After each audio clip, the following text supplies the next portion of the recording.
para cerrar con esta introducción de economías abiertas, vamos a ver otros temas que también son importantes y por ahí bastante básicos también. Tal vez lo vieron en el macro 1, sí que son, bueno, qué es el tipo de cambio real, cuáles son sus determinantes, sí, diferentes teorías que hablan de sus determinantes como la teoría de la paridad del poder de compra.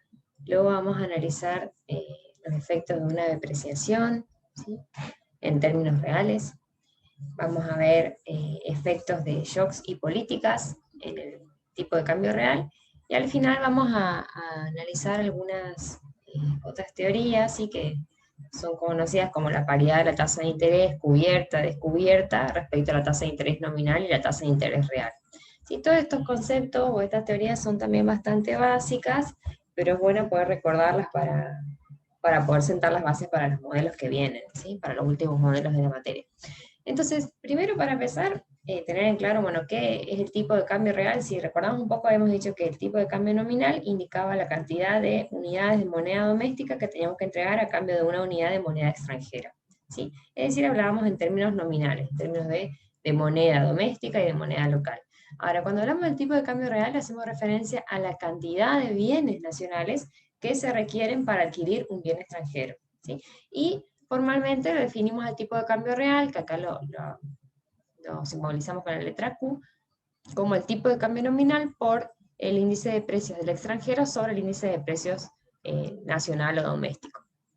Sí, tenemos que saber que este tipo de cambio real es un indicador de la competitividad de la economía, de una economía respecto a los bienes que son comerciables internacionalmente, ¿sí? Es decir, cuanto mayor es el tipo de cambio real, ¿sí?, más baratos en términos relativos son los bienes nacionales en comparación con los extranjeros, ¿sí?, y por lo tanto más competitiva es esa economía en términos de comercio internacional. ¿Sí? Bueno, una de las teorías más conocidas para analizar el tipo de cambio real y sobre todo las desviaciones, lo que se conoce como las desviaciones del tipo de cambio real en cada momento respecto a un valor del tipo de cambio real de equilibrio, que vamos a hablar ahora más adelante, es la llamada paridad del poder de compra, ¿sí? Bueno, esta paridad del poder de compra tiene dos versiones. La teoría tiene dos versiones. Una versión más fuerte o versión en niveles y una versión más débil o versión en términos de tasas de variación. La versión en niveles lo que dice es que el valor de todos los bienes es igual en todas las partes del mundo, ¿sí? Y se expresa de esta forma, ¿sí? Como que el precio doméstico, el índice de precio doméstico es igual al tipo de cambio nominal por el índice de precios extranjeros, ¿sí? Esta versión de la PVP implica que si ustedes utilizan la fórmula del tipo de cambio real, que es esta que vimos acá, ¿sí?, el tipo de cambio nominal por el índice de precios del resto del mundo sobre el índice de precios nacional, va a resultar que el tipo de cambio real es constante, ¿sí?, le va a quedar que es igual a 1, ¿sí? Entonces la implicancia de esta versión a niveles es que el tipo de cambio real es constante. Ahora, la evidencia empírica, o sea, el contraste de lo que implica esta versión en niveles de la PPP contra lo que se observa en la realidad, no se cumple, ¿sí? No se observa que el tipo de cambio real sea constante en niveles. ¿Por qué ocurre esto? Porque, bueno, fíjense que es muy probable que esto no ocurra, o sea, que el valor de todos los bienes no sea igual en todas las partes del mundo. ¿Y por qué? Porque fíjense que estos índices de precios contienen diferentes canastas de bienes en los distintos países, eso en primer lugar. En segundo lugar, tenemos que considerar que seguramente podrán existir aranceles o diferentes tipos de impuestos, ¿sí?, a los bienes importados o exportados o subsidios, digamos, que hacen que cambie el valor de esos bienes entre diferentes países, y también hay que tener en cuenta la posible existencia de costos de transporte, etcétera, que pueden hacer que esta relación no se cumpla, ¿sí? Y la otra versión, más débil, o en términos de tasas de variación, establece que el cambio porcentual del precio en un país, que sería este P con sombrerito, es igual al cambio porcentual en el extranjero, ¿sí?, más la variación del tipo de cambio nominal, ¿sí? O si se quiere, el cambio porcentual del precio en un país es igual al cambio porcentual del precio en el extranjero, ambos valuados en términos de una misma moneda, ¿sí? Esto implica lo que se conoce como la neutralidad nominal, ¿sí? Esto quiere decir que esta versión de la PPP establece que si ocurren cambios en el tipo de cambio nominal, ¿sí? Si esta tasa de variación del tipo de cambio nominal es positiva o negativa, digamos, si tiene variaciones, si es no nula, en otras palabras, ese cambio se transmite uno a uno a los precios, ¿sí? Se transmite uno a uno al precio doméstico, de forma tal que el tipo de cambio real, en definitiva, no termina cambiando, ¿sí? Si uno vuelve a la definición del tipo de cambio real, eso quiere decir que en todo lo que varía E se compensa con variaciones en P, de forma tal que el tipo de cambio real no varía, ¿sí? A eso hace referencia esta neutralidad nominal. Ahora, ¿qué dice la evidencia empírica acerca de esta versión? La evidencia empírica da cuenta de que esta versión más débil es relativamente buena para predecir la convergencia de los precios en el muy largo plazo, ¿sí? Pero en el corto plazo no es una teoría muy buena para analizar las variaciones del tipo de cambio, ¿sí? Respecto a su valor de largo plazo. Bueno, pero de todas formas, esta es una de las teorías más utilizadas para analizar eso que les decía, ¿sí? Para analizar, se analiza, digamos, si una serie de largo plazo de tipos de cambio se considera cierto valor de equilibrio para el tipo de cambio real, ¿sí? Y considerando ese valor de equilibrio del tipo de cambio real, se observa si el tipo de cambio en cada momento está por encima o por debajo de ese tipo de cambio real de equilibrio, utilizando esta teoría de la PPP, ¿sí? O sea que de todas formas es bastante utilizada por la literatura, sobre todo en su versión débil, ¿no? Sobre esto hay muchísima literatura, si les interesa este tema me pueden consultar. Una cuestión que me olvidé de decir al principio de este último video, es que todos estos temas, que los voy a dar ahora muy resumidamente, seguramente lo van a dar con mucha mayor profundidad en la materia que se llama Economía Internacional y de la integración, creo que se sigue llamando así, que está más adelante en cuarto, si no me equivoco. Ahí se vuelve a dar esto de la PPP y varias de las cosas que les voy a explicar ahora, ¿sí? Bueno, ahora vamos a ver un poco la relación entre el tipo de cambio y las exportaciones netas, ¿sí? Vamos a hacer estos supuestos. Vamos a suponer que la economía doméstica produce un bien que es homogéneo y que está evaluado a un precio determinado, P, ¿sí? Y vamos a suponer que el resto del mundo produce otro bien que es importado por esta economía doméstica, ¿no? A un precio por que sería el tipo de cambio nominal, ¿no? Por P estrella, ¿sí? Es decir, este sería el precio en términos de moneda doméstica, ¿sí? Entonces vamos a utilizar, en base al supuesto, vamos a utilizar estas ecuaciones básicas. Esta sería la ecuación del PBI en términos reales, ¿sí? Lo que conocemos, consumo más inversión más gasto menos exportaciones netas, donde fíjense que acá las importaciones se las multiplica por Q para expresar todo en términos reales, ¿sí? Si uno quiere podría pensar que todo esto estaría primero, este producto primero multiplicado por P, y todos los bienes producidos en el interior también, en el interior del país, ¿no? Multiplicados por P, ¿sí? Y estas importaciones estarían multiplicadas por el tipo de cambio nominal por el precio internacional, ¿sí? Por el precio al cual se comercializan las importaciones, ¿sí? Luego, si uno expresa todo eso en términos de bienes nacionales, ¿sí? Es decir, divide todo eso por P para expresarlo en términos reales, entonces se nos desaparecería el índice P que multiplica el producto, el índice P que multiplica toda esta primera expresión, y al dividir el tipo de cambio nominal por el precio internacional sobre P, esto que nos quedaría igual al tipo de cambio real, ¿no? Fíjense que estas exportaciones netas, bueno, todo este término que está aquí, si uno quiere, lo podría expresar en términos de exportaciones netas, donde las exportaciones sabemos que dependen positivamente del tipo de cambio real, ¿sí? Cuanto dijimos hace rato, cuanto mayor es el tipo de cambio real, más competitivo es esta economía, o sea, más baratas en términos relativos son las exportaciones, o más baratos son los bienes producidos domésticamente en comparación con los del resto del mundo, por lo tanto mayores son las exportaciones, ¿sí? Cuanto mayores, y bueno, y también las exportaciones dependen de la renta del resto del mundo, ¿sí? Cuanto mayor es la renta de los que nos compran, los bienes que comercializamos afuera, se espera que mayores sean las exportaciones.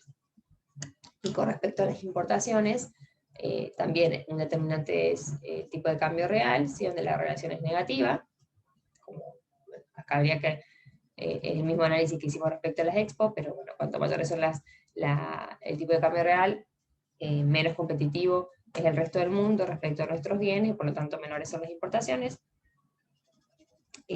Cuanto mayor es nuestra renta, más vamos a consumir de todo tipo de bienes, tanto los producidos domésticamente como los que compramos del exterior, ¿sí? Entonces mayores van a ser las IMPO. Entonces el signo esperado es positivo, y esta T hace referencia a posibles aranceles que existan, ¿sí? Aranceles a la importación. Cuanto mayores sean los aranceles, mayor va a ser el precio que se termina pagando por esos bienes importados, y menor van a ser las IMPO. ¿Sí? Entonces acá simplemente se muestran cuáles son los determinantes de las Expo y de las IMPO, y bueno, y se tiene en cuenta que acá estas IMPO, para expresar todo en términos de bienes nacionales, tienen que estar multiplicados por el tipo de cambio real. Bien. Y esta ecuación que está aquí hace referencia a la demanda, si se quiere, ¿sí? A la demanda agregada, ¿sí? Donde fíjense, se multiplica el consumo, la inversión y el gasto por el índice de precios doméstico, las Expo por el índice de precios agregado para las exportaciones, y las IMPO por el tipo de cambio nominal por el índice de precios del resto del mundo. Bueno, entonces si tenemos en cuenta estos supuestos y estas ecuaciones básicas, podemos analizar algunos shocks o cambios en los valores de ciertas variables que son interesantes en una economía abierta, ¿sí? Por ejemplo, podemos analizar los efectos de una depreciación, que sería un aumento del tipo de cambio real, ¿sí? Entonces, si consideramos la ecuación de las exportaciones netas que presentamos en el slide anterior, que es esta que está acá también, nos damos cuenta que una depreciación, como ustedes ya lo saben seguramente, tiene dos efectos en las exportaciones netas, un efecto precio y un efecto cantidad, ¿sí? Si vamos primero al efecto cantidad, ya dije varias veces, ¿no? El aumento del tipo de cambio real hace que los bienes producidos domésticamente sean más competitivos respecto a los del resto del mundo, por lo tanto, aumenta en términos de cantidad las exportaciones y disminuye en términos de cantidad las IMPO, ¿sí? Es decir, que en ese sentido mejora la balanza comercial o las exportaciones netas. Pero fíjense que las importaciones juegan el efecto precio, o sea, el tipo de cambio real también tiene un efecto precio, porque al aumentar el tipo de cambio real, si no variaran las cantidades de las importaciones, su valor aumentaría, ¿sí? Porque aumenta su precio en términos de bienes nacionales, ¿sí? Entonces, si solo analizamos el efecto precio, tendríamos que caer el valor de las exportaciones netas al aumentar el tipo de cambio real. Entonces tenemos dos efectos que se compensan, si se quiere. El efecto cantidad hace aumentar las exportaciones netas en términos de valor, digamos, y el efecto precio hace caer el valor de las exportaciones netas. Bueno, entonces al final, cuando hay una depreciación del tipo de cambio real, ustedes pueden decir, bueno, entonces al final, ¿en qué sentido varía el saldo de la balanza comercial?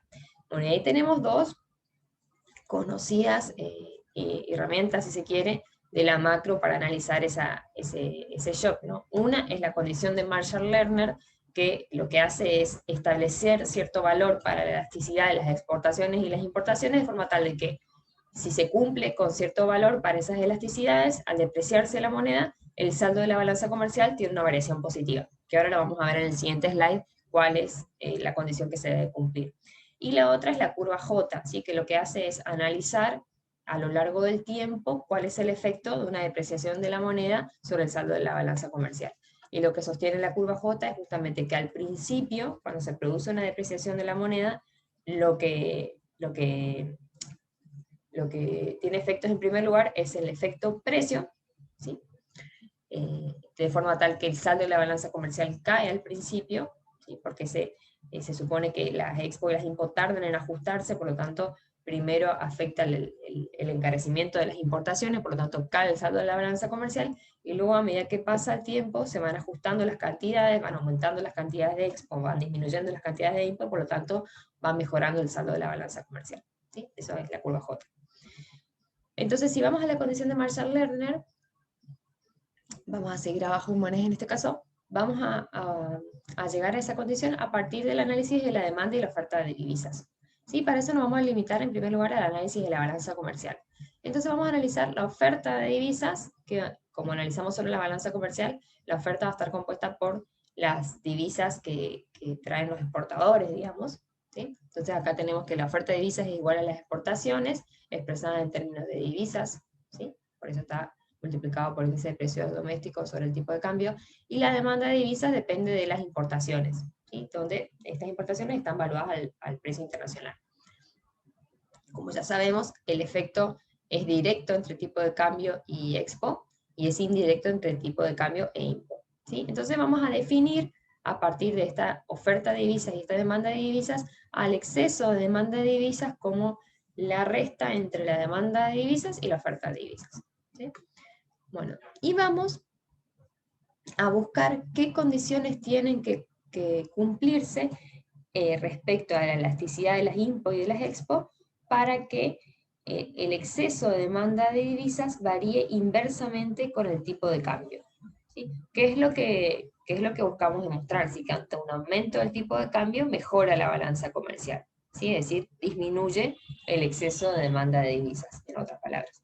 Entonces vamos a descomponer esta derivada, acá arriba la vamos a trabajar un poquito, ¿sí? Entonces tomamos esta derivada y descomponemos este exceso de demanda de divisas en demanda de divisas menos oferta de divisas, ¿sí? Y mantenemos la condición. Luego multiplicamos en ambas partes de esta inecuación por el tipo de cambio sobre la demanda de divisas, y suponemos que hay un equilibrio en el mercado cambiario, o sea que demanda de divisas es igual a oferta de divisas. Entonces no se altera la condición si yo multiplico por esto y por esto en esta inecuación, ¿sí? Porque supongo que demanda de divisas es igual a oferta de divisas. Y luego trabajo en cada una de las partes. Trabajo en esta expresión y en esta expresión. Acá trabajo primero respecto a la demanda de divisas. ¿Sí? Lo único que hago es calcular esta derivada, la derivada de la demanda de divisas con respecto al tipo de cambio, que es calcular la derivada de esta expresión con respecto al tipo de cambio. Eso está hecho en esta primera parte, y luego lo multiplico por el tipo de cambio y lo divido por la demanda de divisas. Y esta es la definición de demanda de divisas que está acá. ¿Sí? Luego trabajo un poquito algebraicamente y llego a esta expresión que no es otra cosa que la elasticidad de las importaciones respecto al tipo de cambio, que la puedo expresar en términos, le agregamos un signo negativo antes para tratarlo como una elasticidad positiva, ¿sí? Porque sabemos que esta derivada es negativa, entonces le agregamos un signo menos antes, tratamos a esta elasticidad como positiva. Y ahora lo mismo para esta expresión. Calculo la derivada de la oferta de divisas con respecto al tipo de cambio, esta es la oferta de divisas, calculo la derivada, que es toda esta expresión que está acá, luego multiplico por el tipo de cambio sobre la oferta de divisas, y acá en vez de poner la oferta de divisas pongo su definición que está acá, ¿sí? Trabajo algebraicamente y llego a esta expresión, que es la elasticidad de las exportaciones respecto al tipo de cambio menos 1, ¿sí?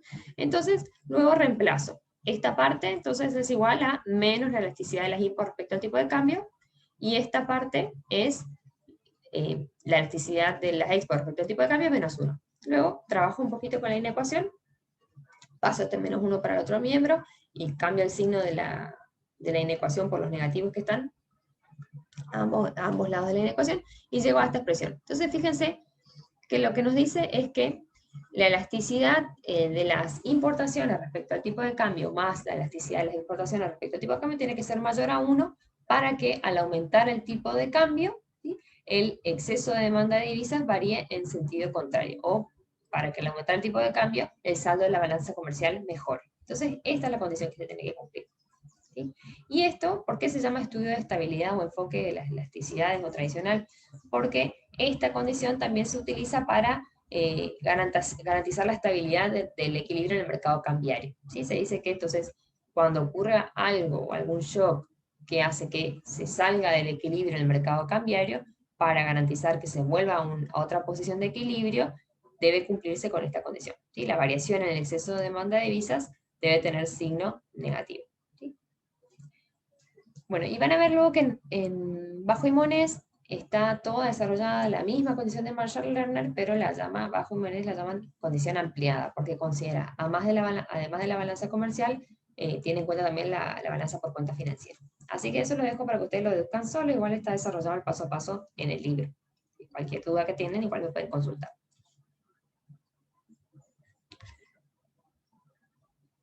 Bien.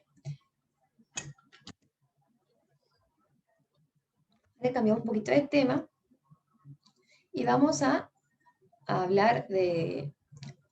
Vieron que antes había nombrado a un tipo de cambio real de equilibrio. Bueno, ustedes podrían preguntarse, bueno, ¿cómo sabemos cuál es el tipo de cambio real de equilibrio, cómo se determina, cuáles son sus determinantes, ¿sí? Entonces vamos a ver un esquema que es útil para el mediano y largo plazo para justamente analizar cuál es el valor del tipo de cambio real de equilibrio, cómo se lo determina, cuándo cambia, etcétera, etcétera. Entonces, según este esquema, ¿sí? El tipo de cambio real de equilibrio es aquel tipo de cambio real que es consistente con determinado nivel de déficit en la cuenta corriente, ¿sí? ¿Cómo entendemos esto? Digamos, la intuición es la que está aquí. Nosotros, si nosotros conocemos cuál es el equilibrio en una economía abierta entre ahorro e inversión, ¿sí? Entre ahorro doméstico, digamos, entre ahorro total, perdón, entre ahorro total de esa economía e inversión, y a su vez nosotros conocemos cuál es el nivel de ahorro nacional, entonces nosotros vamos a poder determinar cuál es el valor del ahorro externo, ¿sí? Porque se acuerdan que el ahorro total de una economía es igual al ahorro nacional más al ahorro externo, ¿sí? Y ese ahorro total a su vez es igual a la inversión, ¿sí? Entonces, si nosotros conocemos el valor de la inversión, conocemos el valor del ahorro total y conocemos el valor del ahorro nacional, podemos determinar el valor del ahorro externo, ¿sí? Y esa magnitud de ahorro externo a su vez se corresponde con un determinado saldo de la cuenta corriente, ¿sí? Porque se acuerdan que el déficit de la cuenta corriente es igual al ahorro externo, ¿sí? O en otras palabras, si tenemos un déficit de cuenta corriente, el resto del mundo nos lo está financiando, ¿sí? Y lo contrario si tenemos un superávit. Entonces, si conocemos la magnitud del ahorro externo, podemos saber cuál es el valor del saldo de la cuenta corriente. Y a su vez, si conocemos el saldo de la cuenta corriente, dado los flujos, dado F, que serán las retribuciones a los factores, retribuciones netas a los factores del exterior, ¿sí? Nosotros podremos determinar cuál es el valor del tipo de cambio real que es compatible con ese saldo de la cuenta corriente, ¿sí? Es decir, si nosotros conocemos el saldo de la cuenta fiscal y conocemos F, podremos saber cuál es el valor de las exportaciones netas y por lo tanto podremos hallar el valor del tipo de cambio real que es compatible con ese saldo de las exportaciones netas. Y a ese valor del tipo de cambio real se lo llama tipo de cambio real de equilibrio, ¿sí? Porque es el tipo de cambio real que es consistente con determinado nivel de saldo fiscal de la cuenta corriente, de saldo, perdón, de la cuenta corriente, ¿sí? Bueno, esa intuición la pueden ver acá, ¿sí? Que lo que le decía, el saldo, el nivel de ahorro externo es equivalente al déficit de la cuenta corriente, es igual al saldo de la cuenta corriente, y la cuenta corriente a su vez es equivalente a las exportaciones netas y los flujos netos de retribuciones a los factores de producción, ¿sí? Entonces, ahora, bueno, ¿qué supuestos hacemos para este esquema de mediano a largo plazo? Vamos a suponer que como estamos en el mediano a largo plazo, el producto está todo el tiempo a su nivel de pleno empleo, y vamos a suponer que todo ajuste que se produzca en la economía, ya sea por shocks o por políticas, va a ocurrir por la vía del gasto, ¿sí? Porque justamente el producto está a su nivel de pleno empleo. Entonces, ¿cómo se determina ese tipo de cambio real de equilibrio? Este grafiquito nos ayuda a terminar de entender eso. Si en este gráfico está graficado el caso de un país que tiene un nivel de inversión superior al ahorro nacional, es decir, que el ahorro del resto del mundo está ayudando a financiar la inversión doméstica, es decir, que se trata de un país deudor neto, ¿sí? Entonces acá fíjense, graficamos las exportaciones netas y la cuenta corriente respecto al tipo de cambio, y también graficamos el ahorro externo neto. En este caso, el ahorro externo neto es negativo, o sea, el país es deudor neto, ¿sí? Ese nivel de deuda no depende del tipo de cambio, por eso es una línea recta, y la cuenta corriente y las exportaciones netas sí dependen del tipo de cambio. Cuanto mayor es el tipo de cambio, mayores son las exportaciones netas, por lo que ya explicamos varias veces del efecto del tipo de cambio real en las expo y en las import. Entonces, fíjense, esta es la curva de exportaciones netas. El hecho de que la curva de la cuenta corriente esté a la izquierda de las exportaciones netas nos implica que el país es un deudor neto, justamente, ¿sí? O sea que esta F hace que la cuenta corriente sea más chica que las exportaciones netas.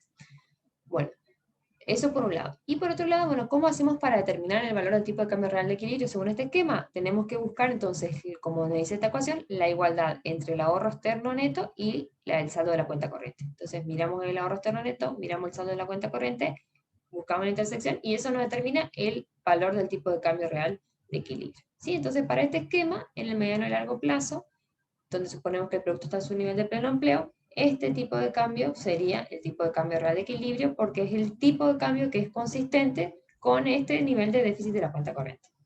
¿Bien? Esta es una forma de analizar. Bueno, y si nosotros entendemos bien eso, podemos entonces analizar cuáles son los efectos de diferentes tipos de perturbaciones en ese valor del tipo de cambio real de equilibrio. Podemos, por ejemplo, preguntarnos qué pasa con ese tipo de cambio cuando hay políticas fiscales. ¿Sí? Por ejemplo, cuando aumenta el gasto público sin ser financiado eso con impuestos, y supongamos en primer lugar que ese aumento del gasto público se dedica solo a comprar bienes nacionales. Esperen un segundito.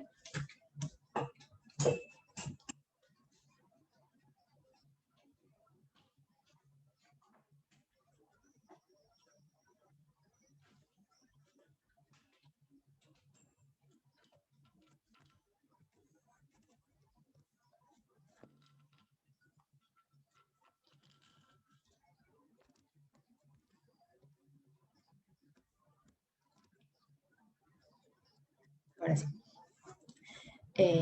Solo comprar bienes nacionales. Entonces, un aumento del gasto público sin una compensación con aumento de los impuestos implica una caída del ahorro, del ahorro público. Si aumentan el gasto y los ingresos permanecen inalterados, cae el ahorro público. Dado el nivel de ahorro del sector privado, entonces esto implica que cae el ahorro nacional.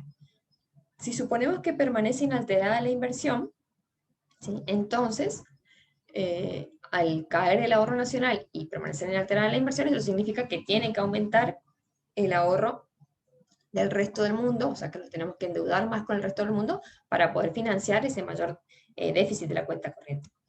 ¿Sí? Entonces, eso implica que el tipo de cambio real cae. ¿Sí? ¿Cómo lo entendemos? Fíjense, estamos en un punto de equilibrio, ¿sí? Del tipo de cambio real como este, que resulta de la intersección entre este nivel de ahorro externo y este saldo de la cuenta corriente. Nos determina este tipo de cambio real. ¿Sí? Entonces, si cae el ahorro nacional, la inversión permanece fija y por lo tanto aumenta nuestro nivel de endeudamiento con el resto del mundo, ¿no? Eso implica que la curva del ahorro externo se desplaza hacia la izquierda, o sea, nos endeudamos más todavía con el resto del mundo. ¿Sí? Y por lo tanto, dado que nada más cambia, digamos, para poder volver a un equilibrio entre saldo de la cuenta corriente y ahorro externo, el tipo de cambio tiene que disminuir para poder volver a equilibrar esa economía. ¿Sí? Si uno quiere...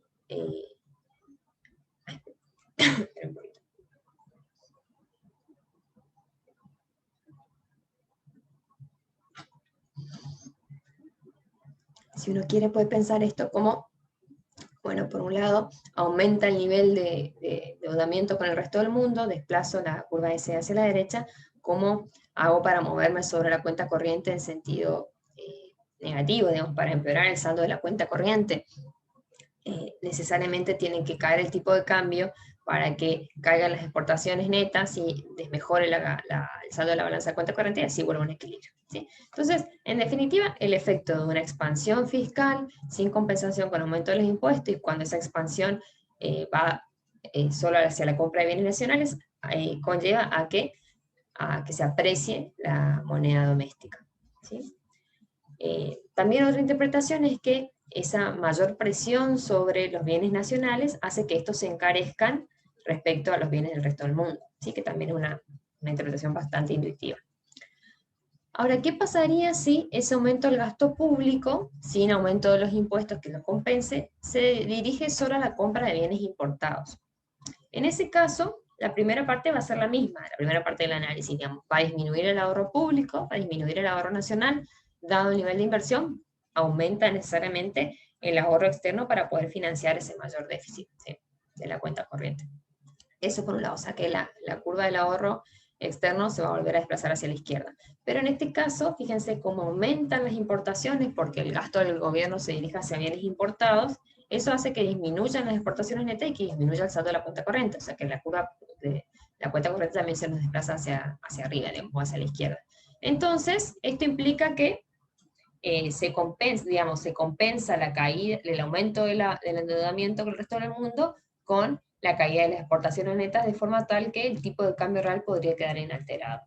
¿sí? En este caso. Otra posible perturbación o política es, podría ser el cambio en los impuestos al comercio internacional, ¿sí? Por ejemplo, una reducción de los aranceles, que son los impuestos a la importación, ¿sí? Sí, y acá podemos también tener dos casos. Por un lado, si esa reducción de los aranceles se produce con una compensación respecto al Estado, no con aumentos de otros tributos, respecto al Estado y respecto a los privados también. Si se reducen los aranceles pero se aumentan otros tributos, eso va a hacer que el ahorro del Estado y el ahorro nacional en general no tenga cambios, ¿sí? Porque todo lo que se pierde en términos de ingresos fiscales por aranceles se compensa con aumento de otros tributos. Y lo mismo respecto a los empresarios, si se quiere a nivel agregado. Se les reducen los aranceles, pero se le aumentan otros impuestos, ¿sí? Entonces, el ahorro del público, del Estado y de los privados y el ahorro nacional en términos más generales no va a variar. Si suponemos que la inversión tampoco varía como resultado de esta política, entonces el ahorro externo no tendría que tener cambios, ¿sí? Pero si se reducen los aranceles, se abaratan las importaciones en términos relativos, por lo tanto caen las exportaciones netas, es decir, la curva de la cuenta corriente se va hacia arriba o hacia la izquierda, y por lo tanto tendrá que aumentar el tipo de cambio para poder aumentar las exportaciones netas, ¿sí? Por efecto del aumento del tipo de cambio, y así volver a equilibrar la economía. ¿Sí? Es decir, estábamos en un principio en este equilibrio, en este tipo de equilibrio, en este tipo de cambio real de equilibrio, perdón, Q1, que sale la intersección de este nivel de ahorro del resto del mundo y este saldo de la cuenta corriente, luego desmejoran las exportaciones netas por efecto de la mayor importación que se produce por la reducción de los aranceles, y por lo tanto tendrá que necesariamente aumentar el tipo de cambio real de equilibrio para que aumenten las exportaciones netas y volver a equilibrar el nivel de endeudamiento externo, este SE, con el nuevo saldo de la cuenta corriente. ¿Sí? Es decir, ese aumento del tipo de cambio vendría a hacer de nuevo más competitivas las exportaciones para volver al equilibrio en este esquema. ¿Sí? Ahora, ¿qué pasa si esa reducción de aranceles se produce sin compensación, sin aumento de otros impuestos? En ese caso, lo que va a pasar es que al reducirse los aranceles, que son ingresos para el Estado, y no compensarse con otros impuestos, necesariamente va a caer el ahorro público y también el ahorro nacional, ¿sí? Entonces, si suponemos que la variación de la inversión es nula, vamos a tener que deberá necesariamente aumentar el nivel de endeudamiento con el resto del mundo, o en otras palabras, vamos a necesitar que los extranjeros nos financien ese exceso de inversión por sobre el ahorro nacional, ¿sí? Esto implica que la curva SS nos desplazaría hacia la izquierda, ¿sí? En este gráfico tenemos solo graficada la primera situación, que es la reducción de aranceles con compensación con otros tributos, ¿sí? En este caso, si suponemos que no hay compensación, la curva de ahorro externo se nos desplazaría hacia la izquierda, ¿sí? Porque deberíamos, aumentaría el financiamiento del resto del mundo para poder financiar ese nivel de inversión que no cambia dentro de esta economía, ¿sí? Y a esto le sumaríamos el efecto anterior, ¿sí? Que la reducción de los aranceles abarata en términos relativos a las importaciones, aumentan las importaciones, caen las exportaciones netas, la curva de la cuenta corriente se nos va hacia la izquierda. Así que en ese caso tendríamos que, dependiendo de la magnitud de los desplazamientos de la curva de ahorro externo y de la cuenta corriente, el tipo de cambio real podría quedar indeterminado, ¿sí? Así que acá tenemos otros dos posibles casos de política también. Luego podríamos pensar en una caída de los términos del intercambio, ¿sí? Para analizar esto, si nosotros vemos la definición del saldo de la cuenta corriente, ¿sí? Donde las exportaciones están multiplicadas por un índice de precios de exportaciones y las impos por un índice de precios de las importaciones, una caída de los términos del intercambio que consistiría en una reducción del precio de las importaciones respecto al precio una reducción del precio de las exportaciones respecto al precio de las importaciones, haría, obviamente, llevaría a una reducción del saldo de la cuenta corriente, ¿sí? Eso por un lado. Entonces las exportaciones netas se contraerían, el saldo de la cuenta corriente se contraería, entonces la curva de cuenta corriente se nos va hacia la izquierda o hacia arriba, ¿sí? Eso se da tanto si la caída de los términos de intercambio es permanente o es transitoria, ¿sí? Pero el efecto en el ingreso, en el consumo, en el nivel de ahorro, depende de si el shock es permanente o si es transitorio. Entonces veamos primero qué ocurriría si el shock es permanente. Si el shock es permanente, por lo que ya vimos antes, en teorías modernas de consumo y demás, digamos, si caen los términos del intercambio, si desmejoran los precios de las exportaciones y y el ingreso de esa economía doméstica depende de la venta de los bienes exportables, de mejoran los ingresos de los individuos que viven en ese país a nivel agregado, por lo tanto cae el ingreso, en definitiva, y como eso es un shock permanente, lo suponemos en primer lugar, el consumo cae y ambos caen en una misma proporción, ¿sí? Porque los individuos esperan que, por decir una cosa, todos los años de aquí en adelante haya una caída consecutiva de los términos del intercambio, una mejora consecutiva del ingreso, ¿sí? Entonces el consumo va a caer en una misma proporción y por lo tanto el ahorro no va a variar, porque ambas variables caen en la misma proporción. Si suponemos que la inversión no cae, como consecuencia de la caída de los términos del intercambio, es decir, la variación es nula, entonces no va a haber variación en el ahorro externo, ¿sí? Entonces vamos a tener que la curva de ahorro externo no varía, el saldo de la cuenta corriente desmejora, o sea, se va hacia arriba, por lo tanto, necesariamente el tipo de cambio va a tener que aumentar, ¿sí? O la moneda se va a tener que depreciar para poder equilibrar de nuevo esta economía. Si partíamos de este tipo de cambio real equilibrio, va a pasar a ser este tipo de cambio real equilibrio más alto, ¿sí? ¿Por qué tiene que pasar eso? Porque, bueno, como el nivel de endeudamiento externo no cambia y el saldo de las exportaciones netas desmejora, y por efecto de la caída de los términos de intercambio, entonces, para volver más competitiva esa economía y para poder cerrar este esquema, las exportaciones netas tendrán que aumentar. ¿Y cómo aumentamos esas exportaciones netas? Bueno, a partir de un aumento del tipo de cambio que las mejora y mejora el saldo de la cuenta corriente y nos retorna a un equilibrio, ¿sí? Ahora, ¿qué pasaría si este shock en los términos del intercambio fuera transitorio? En ese caso, si el shock fuera transitorio, sabemos que los agentes van a buscar suavizar el consumo a lo largo de toda su vida, por lo tanto, la reducción del ingreso en el momento donde ocurre la caída de los términos de intercambio va a llevar a una caída en el consumo, pero esa caída en el consumo va a ser relativamente más chiquitita, porque los individuos van a suavizar el consumo en el tiempo, ¿sí? Es decir, van a distribuir esa caída del ingreso a lo largo de toda su vida y no van a disminuir en el momento actual el consumo en una igual proporción. Entonces esto quiere decir que para poder mantener un nivel de consumo más o menos estable, los individuos van a endeudarse más, o sea, el ahorro va a ser negativo, ¿sí? O va a tener una variación negativa. Y si suponemos que la inversión permanece inalterada, como consecuencia de este shock, esto implica que este ahorro negativo implica que esa inversión va a tener que ser financiada con endeudamiento con el resto del mundo, ¿sí? Es decir, la variación del ahorro externo va a tener que ser positiva.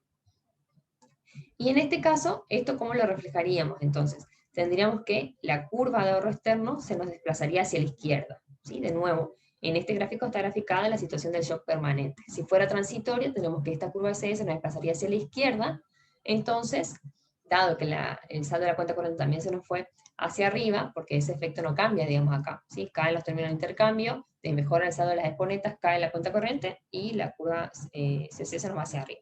Entonces, si sumamos el desplazamiento de la S hacia la izquierda, tendríamos que el tipo de cambio real se depreciaría, pero el grado de depreciación sería menor, ¿sí? Entonces, una conclusión que podemos sacar de acá es que cuanto más persistente es el shock, cuanto más permanente es la caída de los términos de intercambio en este caso, mayor es la depreciación de la moneda doméstica.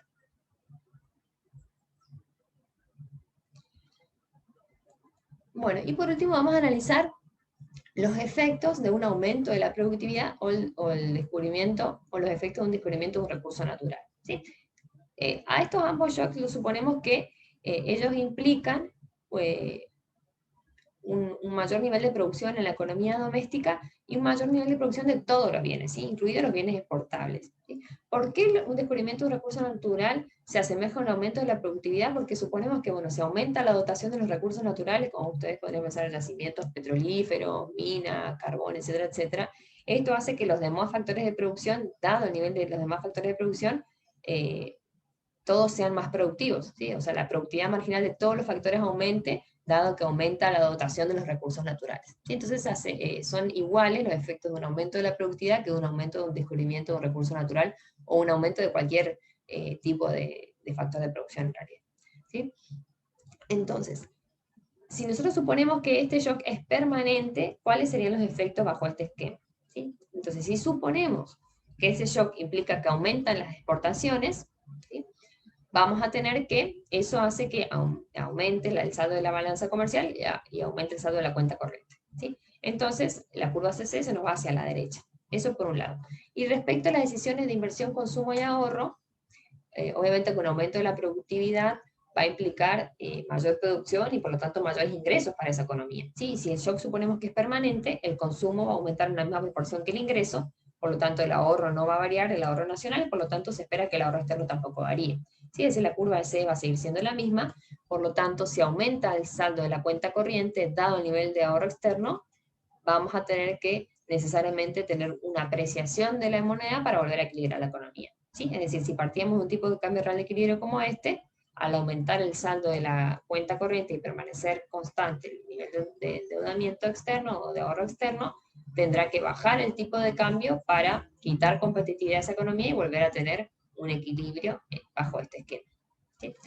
Ese es un posible análisis, un posible esquema de análisis. Pero bueno, uno también podría pensar que ese ajuste o esa mayor producción de los bienes exportables no sería automática, sino que llevaría cierto tiempo, ¿sí? Es decir, uno podría pensar que aumenta la productividad o se descubren recursos naturales y llega cierto tiempo el tema de analizar los planes de producción, ponerlos en marcha, etcétera, etcétera, y por lo tanto la producción podría tardar en ajustar. Entonces, si esto ocurre, de todas formas, los individuos estarían sabiendo, digamos, que en el futuro aumentaría el ingreso. Entonces ellos podrían, ante esa expectativa de aumento del ingreso, podrían aumentar el consumo en el momento actual en una mayor proporción que lo que aumenta el ingreso en el momento actual. ¿Sí? Es decir, usted puede empezar, en el momento T aumenta la productividad. ¿Sí? Y los individuos saben que ese aumento de la productividad va a llevar a aumentos en el ingreso en el futuro.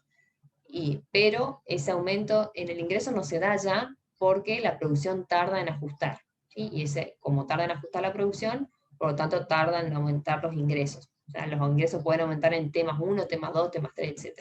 ¿Sí? Pero no aumentan en T. Pero como los individuos saben que van a aumentar los ingresos en el futuro, entonces ellos en el momento T ya aumentan su nivel de consumo, ¿sí? Endeudándose, porque saben que en el futuro van a poder pagar esa deuda porque va a aumentar su ingreso. Entonces, ¿qué pasa? En el momento T, el ahorro se vuelve negativo, ¿sí? Ellos se endeudan para poder financiar este mayor consumo que el ingreso. Es decir, se endeudan con el resto del mundo. Por otra palabra, aumenta el endeudamiento con el resto del mundo. Entonces, si esto pasara, podríamos tener un esquema donde en principio aumenta el ahorro con el resto del mundo con una apreciación, ¿sí? Es decir, la curva SS nos va hacia la izquierda primero, bajando el tipo de cambio, y luego, a medida que se ajusta la producción, ¿sí? Se desplaza la curva CC hacia abajo, mostrando el aumento de las exportaciones netas. ¿Sí? Esa sería otra forma de pensar. Depende de cómo ajustan entonces la producción, si el ajuste es instantáneo o si tarda cierto tiempo en ajustar. Bien, estas son posibles políticas o shocks que se pueden analizar en este esquema, entonces, y que nos permiten analizar qué ocurre con el tipo de cambio real. En un esquema con todos estos supuestos que ya dijimos al principio, ¿no? Bueno, ahora, cambiando de tema, vamos a hablar de otra teoría que también es muy conocida en economías abiertas, que es la llamada paridad descubierta de la tasa de interés. ¿Sí? Para estudiarla vamos a hacer algunos supuestos. ¿Sí? Vamos a suponer perfecta movilidad de capitales, vamos a suponer que el tipo de cambio nominal se puede ajustar lentamente, y vamos a suponer que un individuo está analizando dos alternativas de inversión.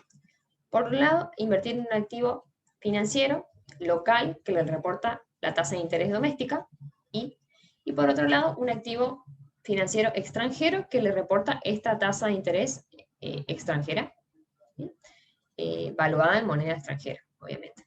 Entonces, si en este contexto, si hay movilidad perfecta de capitales, si los individuos son racionales, si el mercado financiero es competitivo, entonces los individuos van a buscar siempre si tienen posibilidades de arbitraje, es decir, de comparar entre las inversiones alternativas y si hay competencia en ese mercado.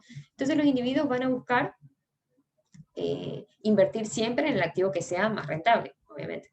Si es más rentable el activo doméstico, van a invertir en el activo doméstico, y lo contrario si el activo financiero es el más rentable.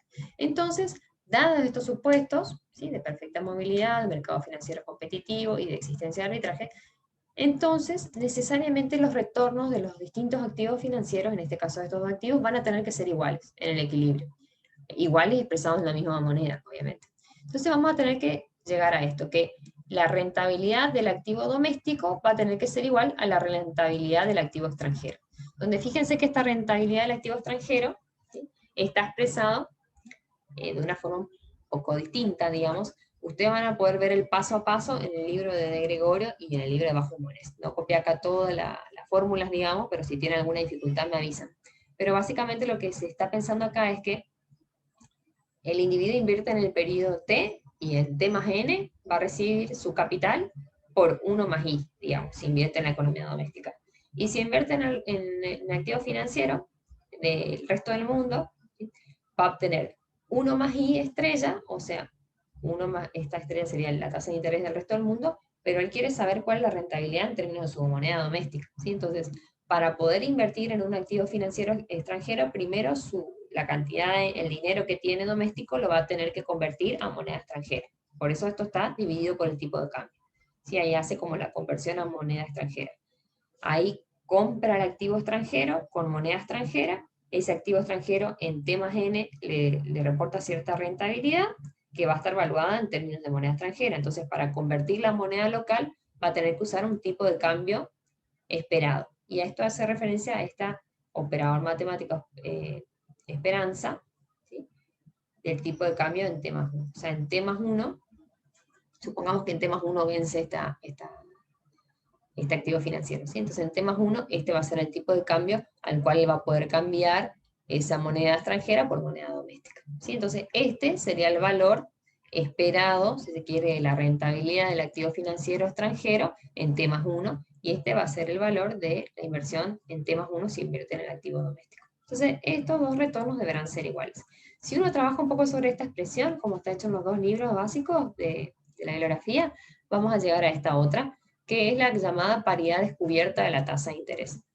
Fíjense que lo que nos dice esta expresión es que los diferenciales de la tasa de interés, bueno, primero que si las variaciones esperadas del tipo de cambio son nulas, entonces las tasas de interés doméstica e internacional tendrán que ser iguales. ¿Sí? Eso en primer lugar. Y en segundo lugar nos dice que si hay diferenciales entre las tasas de interés, si estas tasas de interés son distintas, entonces esos diferenciales nos van a estar reflejando expectativas de cambio en el tipo de cambio. ¿Sí? Es decir, por ejemplo, si la tasa de interés doméstica es mayor que la tasa de interés del resto del mundo, eso quiere decir que el público espera que se deprecie la moneda doméstica, ¿sí?, o que aumente el tipo de cambio, en otras palabras. Esto es muy usado más adelante cuando veamos los otros modelos, ¿sí?, como Mandel-Fleming, etc. O al menos tenemos que tener en clara esta teoría.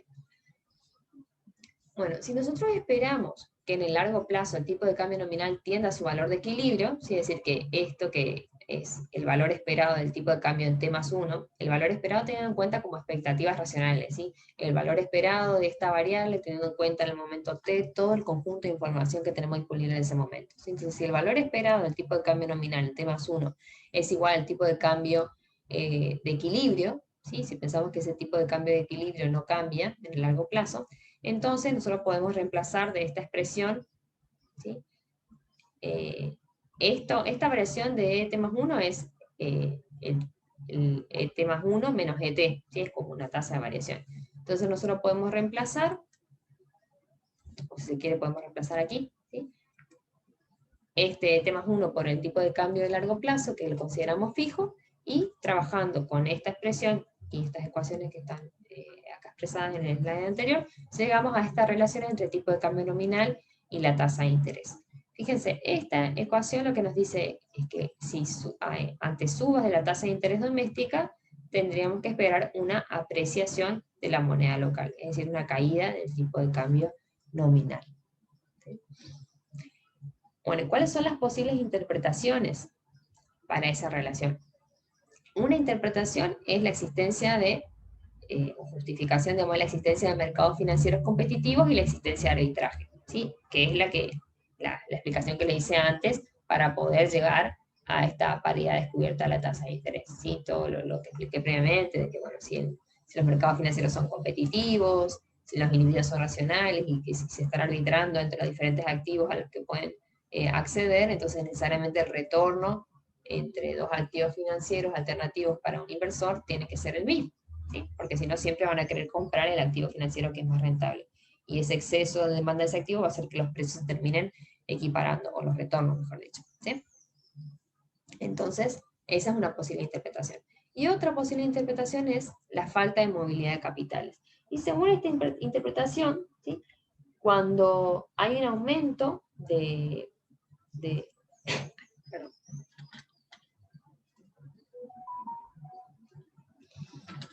Cuando hay un aumento de la tasa de interés doméstica, obviamente eso atrae inversiones al país, ¿no? Entonces, entran capitales. Esa entrada de capitales es equivalente a un aumento de la oferta de divisas para ese país. Y eso hace que el tipo de cambio tienda a ir a la baja y por lo tanto se encarece el valor de la moneda doméstica, o en otras palabras, se aprecia la moneda, ¿sí? Que es la misma relación que dijimos aquí. Si aumenta la tasa de interés, cae el tipo de cambio.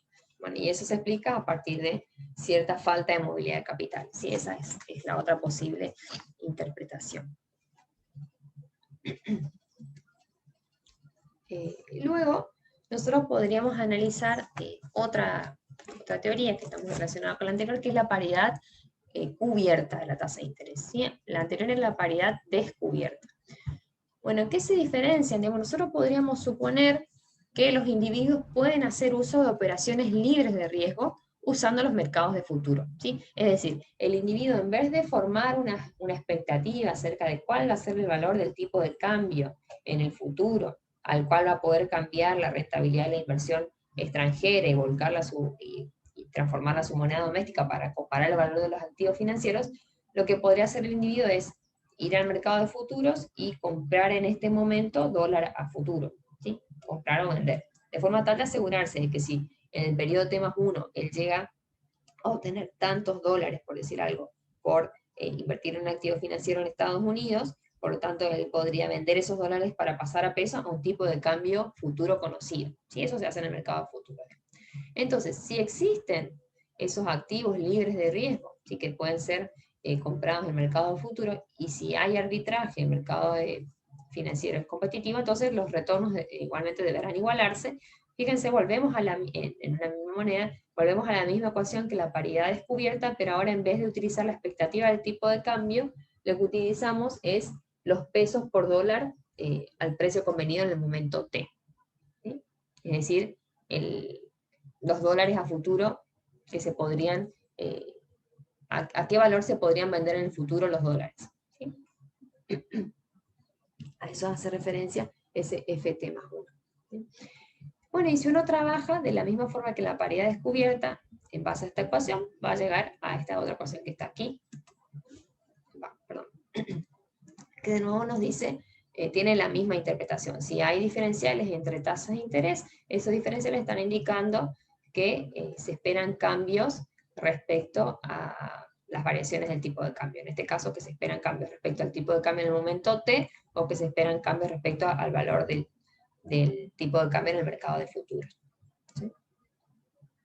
Y bueno, ¿y por qué es una paridad cubierta? Porque en este caso los individuos no tienen el riesgo de calcular el valor esperado del tipo de cambio, sino que directamente acuden al mercado de futuros para tener un valor cierto al cual van a poder cambiar la moneda doméstica por la moneda extranjera.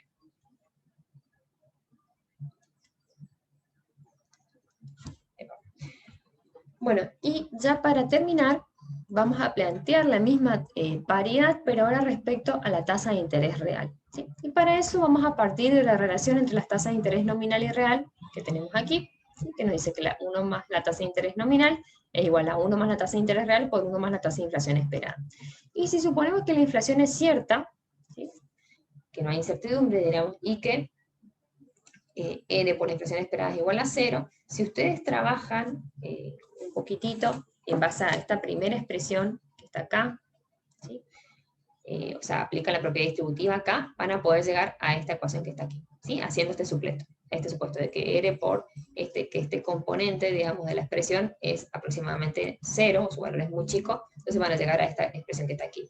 Así que se acuerdan que es la ecuación de Fisher, que la habíamos visto antes, que nos dice que la tasa de interés nominal es igual a la tasa de interés real más la inflación esperada. Y se hace lo mismo, pero teniendo en cuenta las variables para el resto del mundo, o sea, acá ponen en vez de I doméstica I estrella, acá en vez de R estrella, acá en vez de inflación esperada doméstica, inflación esperada del resto del mundo, van a llegar y aplican propiedad distributiva, van a llegar a esta expresión. Entonces, si ustedes reemplazan estas dos ecuaciones en la ecuación de la paridad cubierta, que era de la paridad descubierta, perdón, ahí me equivoqué, ¿sí? De la paridad descubierta, que es esta que está acá, ¿sí? Si reemplazan,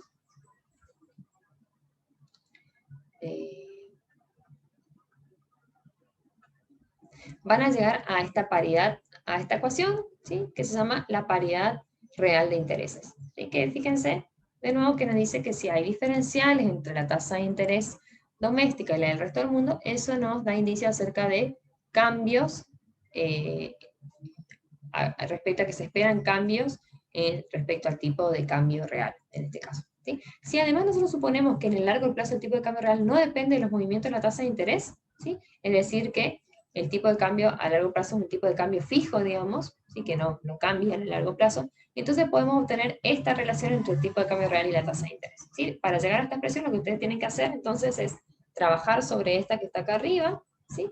Y a esta delta Q esperado lo tienen que... este delta Q esperado sería Q, si se quiere, QT más 1 menos QT sobre QT, ¿no? Entonces ese QT más 1 suponemos que es un Q raya, ¿sí? Que es un Q de largo plazo fijo. ¿Sí? Entonces, si hacen ese reemplazo y trabajan en la expresión de forma de expresarlo en términos de Q, llegamos a esta que está acá. Que fíjense lo que nos dice esto, es que un aumento de la tasa de interés real lleva a una caída en el tipo de cambio real o a una apreciación real de la moneda doméstica. ¿Sí? Bueno, y después van a ver, al final, de Gregorio se plantea un pequeño modelito para la determinación del producto y de la cuenta corriente en base a estas relaciones que las vimos antes, pero ese modelo tal vez lo vamos a utilizar más adelante cuando veamos Malden-Fleming, ¿sí? Así que por el momento no es tan relevante. Si quieren leerlo, no les va a venir mal, digamos. Así que, bueno, respecto a estos temas, chicos, si tienen alguna duda en los desarrollos de la PPP o de alguna teoría de la paridad, la cubierta o la descubierta, me avisan y les puedo pasar algunos apuntecitos, o si tienen dudas de cualquiera de estos temas, ¿no?